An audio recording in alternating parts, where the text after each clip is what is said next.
اعوذ باللہ من الشیطان الرجیم بسم اللہ الرحمن الرحیم۔ شروع اللہ تبارک و تعالیٰ کے نام سے جو بڑا مہربان اور نہایت رحم کرنے والا ہے۔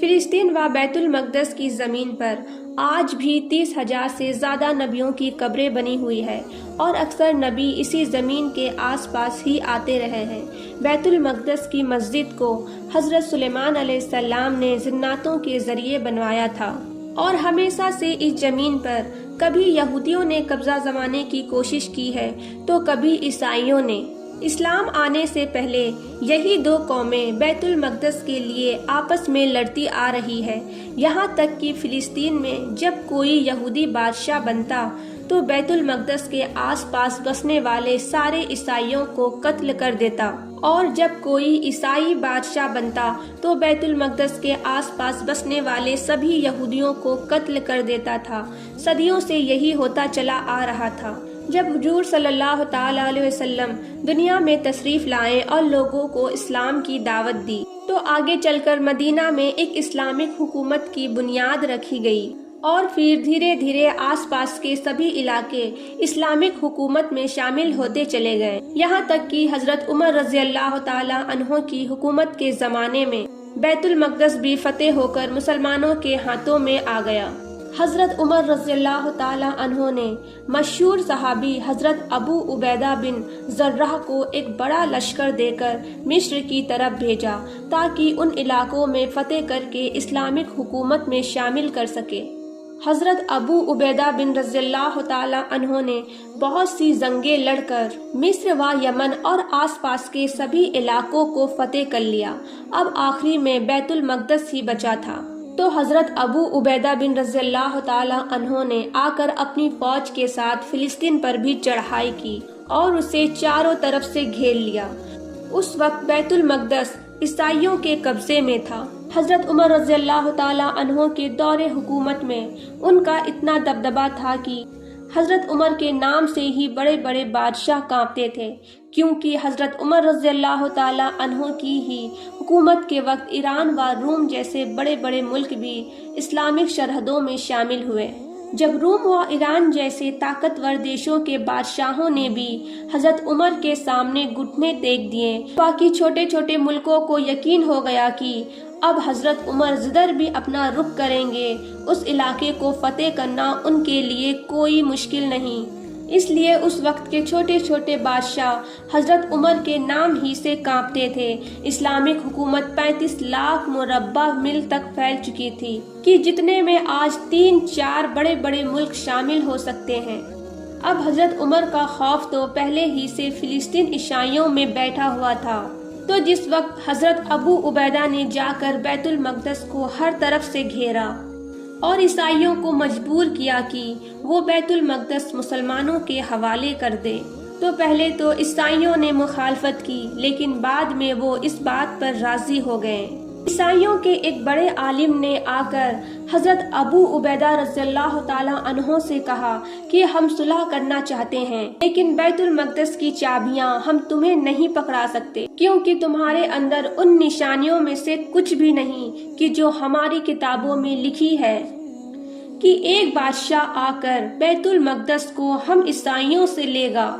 تو حضرت ابو عبیدہ رضی اللہ تعالی عنہ نے پوچھا کہ آخر اس بادشاہ کی کیا کیا نشانیاں تمہاری کتابوں میں لکھی ہے؟ تو اس عیسائی عالم نے جواب دیا کہ ہماری کتابوں میں لکھا ہے کہ اس بادشاہ کا چہرہ تھوڑا سا لمبا ہوگا اور اس کی داڑھی گھنی ہوگی، اس کے بالوں میں کچھ سفیدی ہوگی اور وہ قد و صحت سے اچھا ہوگا۔ یہ صفتیں سن کر حضرت ابو عبیدہ رضی اللہ تعالی عنہ نے مسکراتے ہوئے کہا، اے عالم، تم جس انسان کی بات کر رہے ہو وہ ہمارے امیر حضرت عمر بن خطاب ہی ہے۔ تو اس عیسائی عالم نے کہا کہ ہم بیت المقدس کی چابیاں خوشی خوشی دینے کو تیار ہیں، لیکن ہماری شرط یہ ہے کہ ہم یہ چابیاں تمہارے امیر ہی کے ہاتھوں میں پکڑائیں گے، تمہارے ہاتھوں میں نہیں۔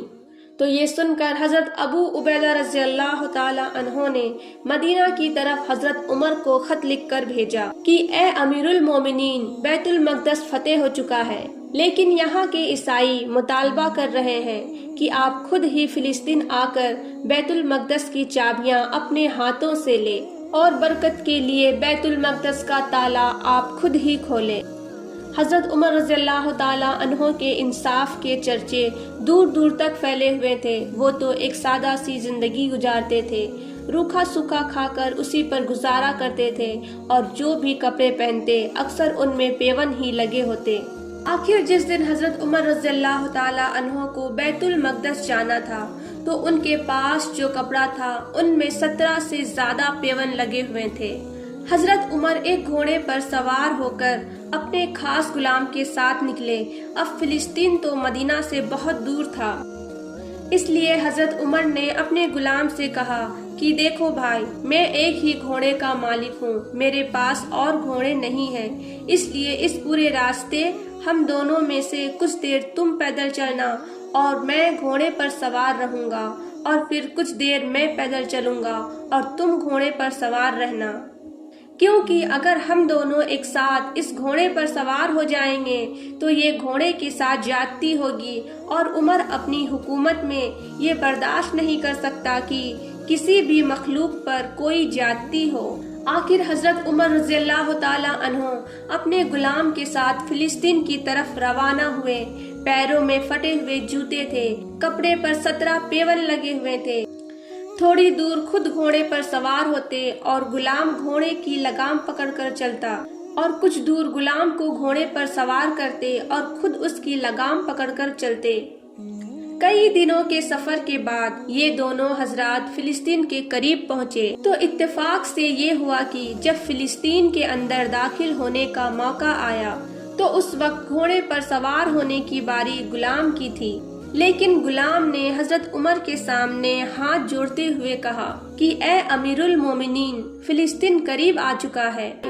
وہاں ہزاروں عیسائی شہر کے باہر کھڑے آپ کا انتظار کر رہے ہوں گے، اس لیے میں اپنی باری چھوڑتا ہوں تاکہ آپ گھوڑے پر سوار ہو کر شان و شوکت کے ساتھ فلسطین میں داخل ہو۔ لیکن حضرت عمر رضی اللہ تعالیٰ عنہ نے کہا کہ یہ ناانصافی ہے، جب باری تمہاری گھوڑے پر بیٹھنے کی ہے تو تم ہی بیٹھو، اور آخر مجبور ہو کر غلام کو گھوڑے پر بیٹھنا ہی پڑا۔ حضرت عمر نے گھوڑے کی لگام پکڑی اور فلسطین شہر میں داخل ہو گئے۔ عیسائی جھنڈ کے جھنڈ بنا کر شہر کے باہر کھڑے تھے کہ آج ہم اس خلیفہ کو دیکھیں گے کہ جس کے نام سے ایران اور روم کی حکومتیں بھی کانپتی تھی، لیکن آج وہ خلیفہ ایسی حالت میں فلسطین میں داخل ہوا کہ اس نے اپنے غلام کو گھوڑے پر سوار کر کے خود اس کی لگام پکڑے پیدل چلا آ رہا ہے۔ فلسطین میں داخل ہونے سے پہلے ایک نہر پڑتی تھی کہ جس میں اتر کر دوسری طرف جانا ہوتا تھا، تو حضرت عمر رضی اللہ تعالیٰ عنہ نے غلام کو گھوڑے پر ہی سوار رکھا اور خود اپنے پھٹے جوتے اتار کر اپنے ہاتھوں میں لے لیے اور اپنے چمڑے کے پرانے موزے اپنے کندھوں پر ڈال لیے، اور پھر گھوڑے کی لگام پکڑ کر نہر پار کرنے لگے۔ حضرت ابو عبیدہ رضی اللہ تعالیٰ عنہ نے جب یہ منظر دیکھا تو جلد ہی حضرت عمر سے آ کر کہنے لگے، کہا کہ اے امیر المومنین، آپ یہ کیا کر رہے ہیں؟ آپ نے اپنے موزے کندھے پر ڈال رکھے ہیں اور اپنے جوتے ہاتھ میں پکڑ رکھے ہیں، آپ تو اس وقت دنیا کی سب سے بڑی حکومت کے بادشاہ ہیں، اگر آپ ایسا کریں گے تو ان عیسائیوں پر کیا اثر پڑے گا؟ تو حضرت عمر رضی اللہ تعالیٰ عنہ نے غصے میں زمین سے کچھ کنکریاں اٹھا کر حضرت ابو عبیدہ پر ماری اور کہا کہ تمہیں شرم نہیں آتی کہ ابھی حضور صلی اللہ تعالیٰ علیہ وسلم کی وفات کو کچھ ہی دن گزرے ہیں اور تم دنیا کی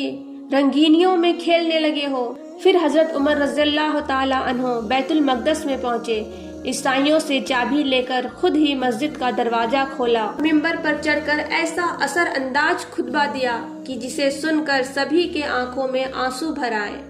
عیسائیوں کے سب سے بڑے عالم نے آ کر حضرت عمر رضی اللہ تعالیٰ عنہ سے کہا کہ اے امیر المومنین، اگر آپ شان و شوکت کے ساتھ ہمارے شہر میں آتے تو ہم صرف آپ کو چابیاں دے کر الگ ہٹ جاتے، لیکن آج آپ کا اپنے غلام کے ساتھ انصاف دیکھ کر ہم اتنا آپ سے متاثر ہوئے ہیں کہ ہم سب کلمہ پڑھ کر مسلمان ہوتے ہیں، اور پھر اسی وقت فلسطین کے سارے عیسائیوں نے اسلام قبول کر لیا۔ ابھی تک بیت المقدس دوسری قوموں کے ہاتھوں میں رہا تھا۔ آج پہلی بار حضرت عمر رضی اللہ تعالی عنہ کی نگرانی میں بیت المقدس کے اندر نماز کے لیے اذان ہونی تھی۔ اب اذان کے لیے کس کو بلایا جاتا تو سب کی نظر ایک ہی انسان پر تھی، جو کہ حضور صلی اللہ تعالی علیہ وسلم کی موجودگی میں ساری زندگی مسجد نبوی میں اذان دیتے رہے،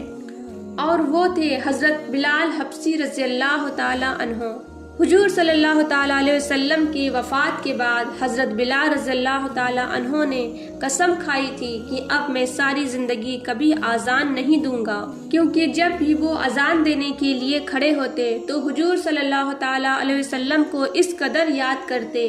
کہ ان کا رو رو کر برا حال ہو جاتا، اور صحابہ اکرام بھی حضور صلی اللہ تعالی علیہ وسلم کی اس جدائی کو برداشت نہ کر پاتے۔ لیکن جب بیت المقدس فتح ہوا تو حضرت عمر رضی اللہ تعالی عنہ نے بلال حبشی کو پاس بلا کر کہا کہ اے بلال، جاؤ اور منبر پر کھڑا ہو کر رسول کے زمانے والی اذان دو۔ حضرت عمر رضی اللہ تعالی عنہ کے حکم پر بلال حبشی مجبور ہو گئے، اور پھر انہوں نے منبر پر کھڑے ہو کر جیسے ہی اللہ اکبر کی صدا بلند کی تو حضور صلی اللہ تعالی علیہ وسلم کو یاد کر کے صحابہ اکرام کے رونے کی آوازیں ہر طرف گونجنے لگی، اور ایسا لگ رہا تھا جیسے دل پھٹ کر منہ کو آ جائے گا۔ حضرت عمر کا رو رو کر برا حال ہو گیا، اور پھر کھڑے ہو کر خطبہ دیا کہ اے لوگو، بچپن میں میرا باپ خطاب مجھے اس بات پر مارتا تھا کہ میں بکریاں سنبھال نہیں پاتا تھا، اور میرا باپ مجھے تانا دیتا تھا کہ اے عمر، تو زندگی میں کیا کر پائے گا، تجھے تو کچھ بکریاں بھی نہیں سنبھالی جاتی۔ لیکن آج رسول صلی اللہ تعالی علیہ وسلم کی غلامی نے عمر کو اتنی بڑی حکومت کا بادشاہ بنا دیا۔ ویڈیو اچھی لگی ہو تو ویڈیو کو لائک اور چینل کو سبسکرائب کرتے ہوئے نوٹیفیکیشن بیل کو ضرور دبائیں، جس سے میری سبھی آنے والی ویڈیو کی نوٹیفیکیشن آپ کو آسانی سے مل سکے۔